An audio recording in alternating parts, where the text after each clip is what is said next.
ఇంట్లో కొన్ని వస్తువులు ఉంటాయి, పని చేస్తున్నట్టే ఉంటాయి కానీ పెద్దగా బాగా పనిచేయవు. కొన్ని ఉంటాయి వస్తువులు చాలా ఎఫెక్టివ్గా 2 నిమిషాల్లో పని అయిపోతూ ఉంటుంది. ఇప్పుడు దేవుని కొరకు వాడబడడం అంటే ఏంటి?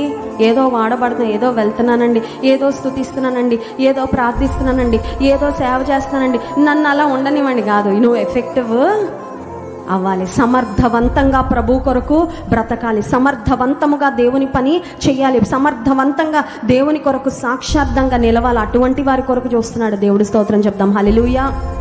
ఏలీ దైవజని పరిస్థితి ఏంటంటే సమర్థవంతంగా లేడండి. ఒకప్పుడు ఉన్నారు దేవుని కొరకు, బట్ నాట్ ఎనీమోర్. సామర్థ్యాన్ని కోల్పోయిన స్థితిలో ఆయన ఉన్నాడు. He became an ineffective leader. అటువంటి సమయంలో డస్ గాడ్ స్టిల్ స్పీక్? కొన్నిసార్లు నాయకత్వంలో ఉన్నవారు సమర్థతను కోల్పోయినా దేవుని పని ఆగుతుందా? ఆగదు.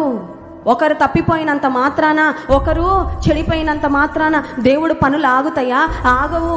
గాడిదనైనా వాడుకుంటాడు. స్తోత్రం చెప్దాం, హల్లెలూయా. ఎలాంటి వారినైనా వాడుకుంటాడు. ఆయన పని ఆగదు కదా, ఆయన రాజ్య వ్యాప్తి ఆగదు కదా, ఆయన కార్యాలు ఆగవు కదా, ఆయన ప్రేమ ఆగదు కదా. ఏమన్నా కొన్ని పరిస్థితులు మారొచ్చేమో కానీ but God's love remains the same. God's faithfulness remains